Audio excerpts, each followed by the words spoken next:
Hello students, आज हम chapter 3 की सेकंड वीडियो बना रहे हैं। आज के लेक्चर में हम सीखेंगे अदर अकाउंटिंग कंसेप्ट्स, जिसमें हमारा फर्स्ट है business entity concept, money measurement concept, accounting period concept, cost concept और historical cost concept, matching concept and dual concept. One by one हम इन सबको डिस्कस करते हैं।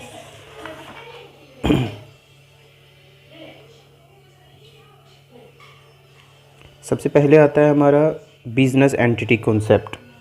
बिजनेस एंटिटी कॉन्सेप्ट क्या कहता है? ये कॉन्सेप्ट कहता है कि आपका जो बिज़नेस है वो आपके ओनर्स, क्रेडिटर्स एक्सेट्रा से अलग है।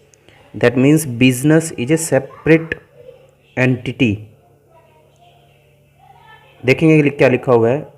According to this concept, business is treated as a separate unit which is distinct unit from its creditors, managers and others. Next हम पढ़ के देखते हैं क्या लिखा हुआ है। Money measurement concept. इस कॉन्सेप्ट में का क्या मतलब है? इस कॉन्सेप्ट का मतलब है कि आपके जो बिजनेस में ट्रांजैक्शंस रिकॉर्ड होंगी वो सिर्फ वही ट्रांजैक्शंस की रिकॉर्डिंग होगी जो मनी में मेज़र किए जा सकते हैं। अदर ट्रांजैक्शंस जो मनी में मेज़र नहीं किए जा सकते उनको हम रिकॉर्ड नहीं करेंगे। देखेंगे क्या लिखा हुआ है। According to this concept, only those transactions and events are recorded in accounting which are capable of being expressed in terms of money. जो ट्रांजैक्शंस मनी में मेज़र करने के कैपेबल है, सिर्फ वही ट्रांजैक्शंस को हम रिकॉर्ड करके चलेंगे। अदर ट्रांजैक्शंस हम रिकॉर्ड नहीं करेंगे। जस्ट लाइक टू से ऑनेस्टी ऑफ एम्प्लॉय जो है उसको मनी में मेज़र नहीं किया जा सकता। दैट मीन्स वो जो है हमारी बुक्स ऑफ अकाउंट्स में रिकॉर्ड नहीं होंगी। नेक्स्ट आता है हमारा accounting period concept. Accounting period concept क्या कहता है? हमें पता है कि अगर किसी बिजनेस की एक्चुअल प्रॉफिटेबिलिटी कैलकुलेट करनी हो कि उस बिज़नेस में एक्चुअल में कितना प्रॉफिट या लॉस हुआ, तो आपको एक्चुअल की प्रॉफिटेबिलिटी तभी पता चल सकती है अगर वो बिज़नेस क्लोज़ हो।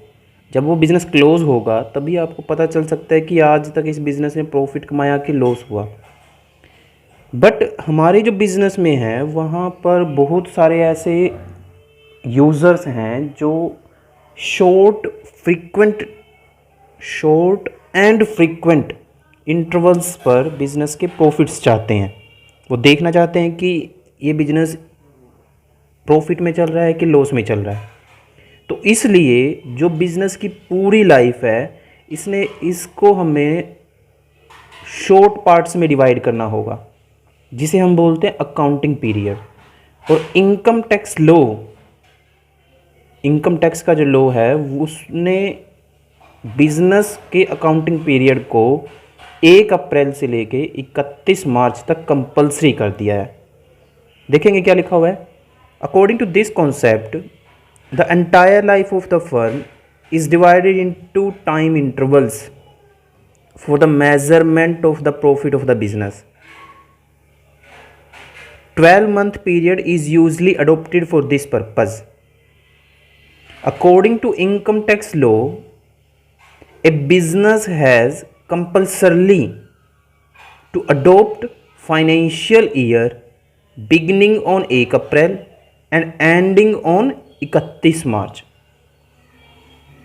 Okay, thanks a lot. Bye.